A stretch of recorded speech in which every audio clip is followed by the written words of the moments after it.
Hello friends, welcome back to knowledge garden. આજે ધોરણ 9 ગણિત 2025 વાર્ષિક અસાઇનમેન્ટનો આદર્શ પ્રશ્નપત્ર ગણશું, જેની અંદર વિભાગે શોર્ટકટ મેથડ સાથે ફૂલ સોલ્યુશન આપેલો છે. તો સમય ન બગાડતા ચાલો શરૂ કરીએ આજનો વિડીયો. 2025 વાર્ષિક અસાઇનમેન્ટનો આદર્શ પ્રશ્નપત્ર.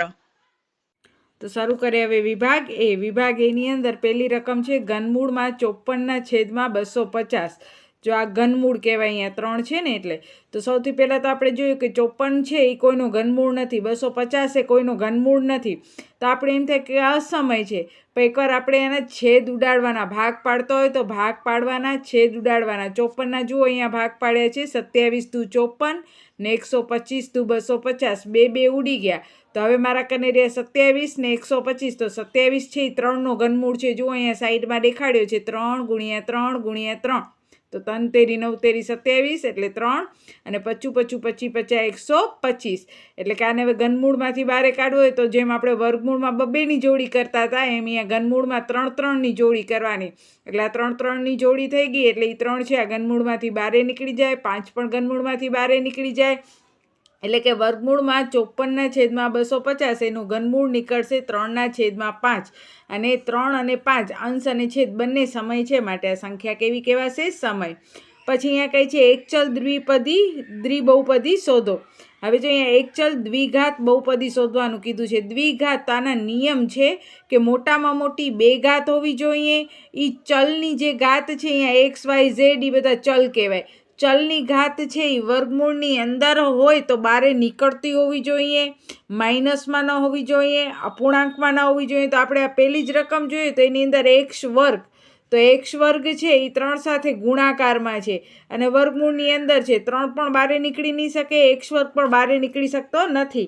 તો અહીંયા કને આ તો એકચલ દ્વિઘાત બહુપદી ન થઈ કહેવાય. પછી અહીંયા કને જોશો આ બીજી રકમ, તો આ બીજી રકમની અંદર એક્સની માઇનસ ઘાત છે. તો ચલ છે એ ચલની ઘાત વર્ગમૂળની અંદર ન હોવી જોઈએ, પછી ચલની ઘાત માઇનસમાં એ ન હોવી જોઈએ. અને અહીંયા કને પાઈ અહીંયા જોઈએ તો અહીંયા ચલ જે છે એક્સની 3 ઘાત 2 ઘાત, તો ચલની એક ઘાત માઇનસ કે અપૂર્ણાંકમાં તો નથી, પણ અહીંયા કને મોટામાં મોટી કેટલી ઘાત છે? 3 છે.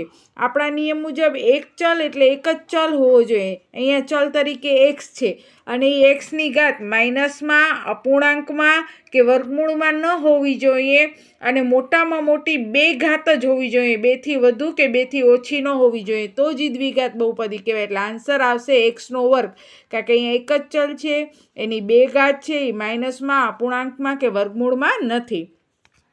ત્યાર પછી કહે છે કે જો એક્સ વાય અને વાય એક્સ એ એક જ બિંદુ દર્શાવે, એનો મતલબ એક્સ બરાબર વાય થયો કહેવાય અને વાય બરાબર શું થયો કહેવાય? એક્સ. એટલે કે એક્સ અને વાયની વેલ્યુ સરખી હોવી જોઈએ.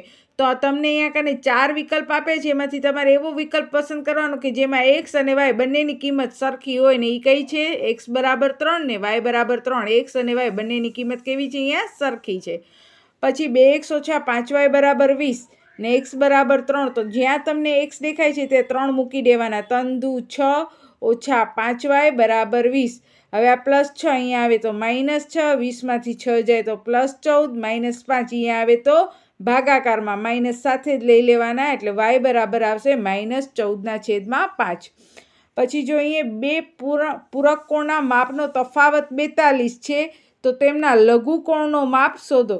તો આપણે એકવાર ધારી લઈએ કે ધારો કે તે બે પૂરક કોણ x અને y છે.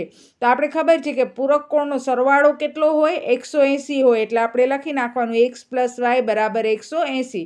હવે તમને તફાવત આપ્યો છે, તફાવતનો મતલબ થાય બાદબાકી. આપણને સરવાળાની ખબર છે અને તફાવત આપણને આપ્યો છે x - y બરાબર 42. તો જ્યારે આપણને બે પદનો સરવાળો અને બે પદની બાદબાકી બંને આપણા કને હોય ત્યારે લોપની રીત કરાય. તો જો અહીંયા તફાવત -42 ને સરવાળો નિયમ અનુસાર આપણને ખબર હતી x + y બરાબર 180, તો વત્તા y ઓછા y ઉડી ગયા. 1x ને 1x એટલે કેટલા x થયા? 2x. અને 180 વત્તા 42 એટલે 222. આ બે ગુણાકારમાં છે, અહીંયા આવે તો ભાગાકારમાં આવે. 222/2 કરશો એટલે x બરાબર આવશે 111. હવે બંને સમીકરણમાંથી કોઈ પણ એક સમીકરણમાં કિંમત મૂકી દઈએ. મેં પહેલામાં મૂકી, તમે ધારો તો બીજામાંય મૂકી શકો છો. x એટલે 111 વત્તા y બરાબર 180 એટલે y બરાબર 180 પ્લસ 111 અહીંયા આવે તો માઇનસ 111 એટલે y મળશે 69. હવે જુઓ અહીંયા એક્સની વેલ્યુ 111 છે, વાયની વેલ્યુ 69 છે. આપણે લઘુકોણનો માપ એટલે આ બંનેમાંથી જે નાનો હોય એ માપ શોધવાનું છે. તો નાનો y છે એટલે લઘુકોણનો માપ આવશે 69. પછી 1 મીટર ઘન બરાબર કેટલા લીટર થાય તો 1000 લીટર થાય. પછી જો એક્સની 5m - 2 ઘાત બરાબર 1 હોય તો m બરાબર કેટલા? આન્સર 2/5 આવશે. પણ કેવી રીતે? તો આપણે એ વિચારવાનું કે એક્સની કેટલી ઘાત 1 થાય. તો જો એક્સની 5 ઘાત કરીએ તો 5 આવે, બરાબર. તો અહીંયા કને મારે એમની જગ્યાએ એવી રકમ મૂકવાની, કારણ કે મને ખબર છે કે કોઈ પણ રકમ હોય એની 0 ઘાત 1 થાય. તો મારે અહીંયા એક્સની 0 ઘાત કરવી છે. એક્સની 0 ઘાત કરવી છે તો હું અહીંયા શું કરીશ, એકવાર એક્સની જગ્યાએ એમની જગ્યાએ 2/5 મૂકી જોઈશ. જો અહીંયા મૂકી જોયા છે 2/5.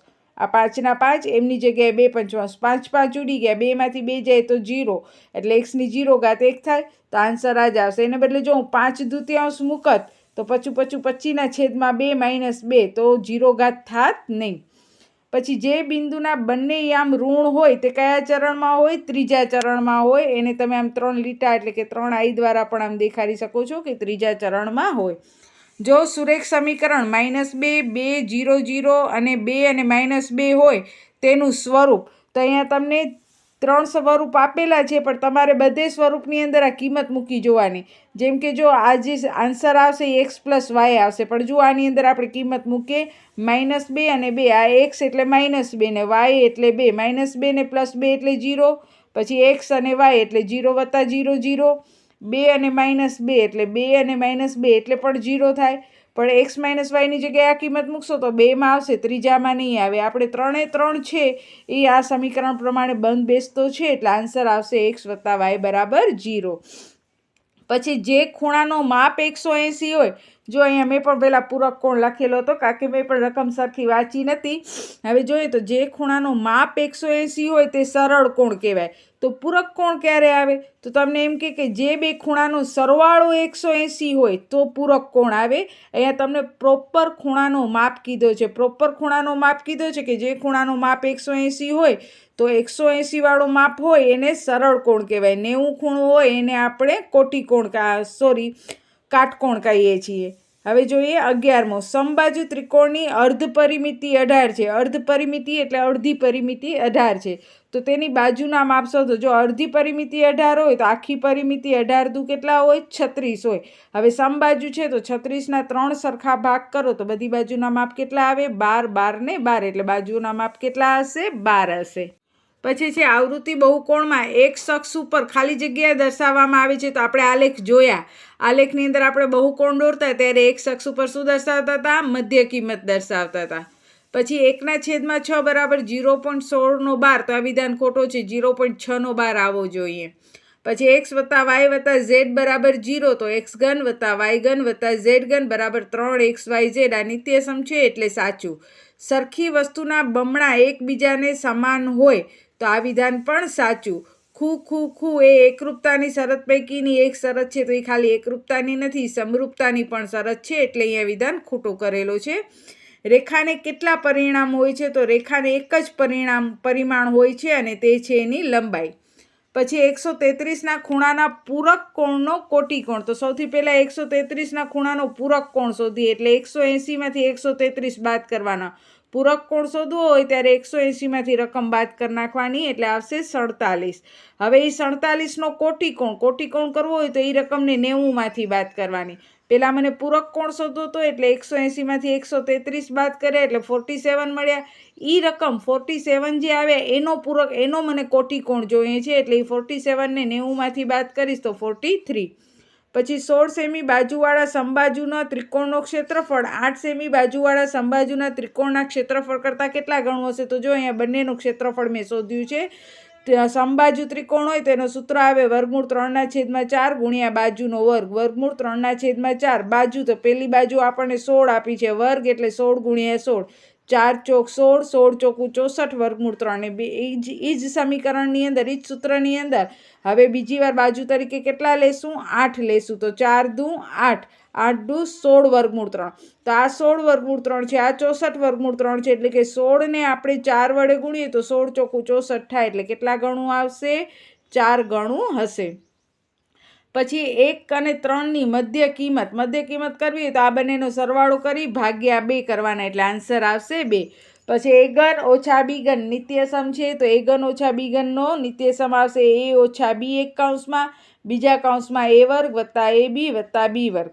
અને કૌંસની બારે ઘન હોય ત્યારે a ઘન ઓછા b ઘન માઇનસ 3ab અને કૌંસમાં a માઇનસ b. ₹5ના સિક્કાનું ઘનફળ, તો 5નો જે સિક્કો છે એ હંમેશા નળાકાર હોય, એટલે નળાકારનું ઘનફળ આવશે πr વર્ગ h. અને લીંબુની વક્ર સપાટીનું ક્ષેત્રફળ, તો એનો આન્સર આવશે 4πr વર્ગ. તો આ થયો આપણો વિભાગ A આદર્શ પ્રશ્નપત્ર અસાઇનમેન્ટનો. આશા છે બધેને સમજાણું હશે. નેક્સ્ટ વિડીયોમાં આપણે વિભાગ B જોશું. તો તમારા જેટલા પણ ફ્રેન્ડ્સ છે એ બધા ફ્રેન્ડને આ વિડીયો શેર કરજો, જેથી વધુ ને વધુ વિદ્યાર્થીઓ છે એ ફ્રી શિક્ષાનો લાભ લઈ શકે. તો બસ આજના વિડીયોમાં આટલું જ. ત્યાં સુધી બધાને જય હિન્દ, જય ભારત. સૌ ભણે, સૌ આગળ વધે.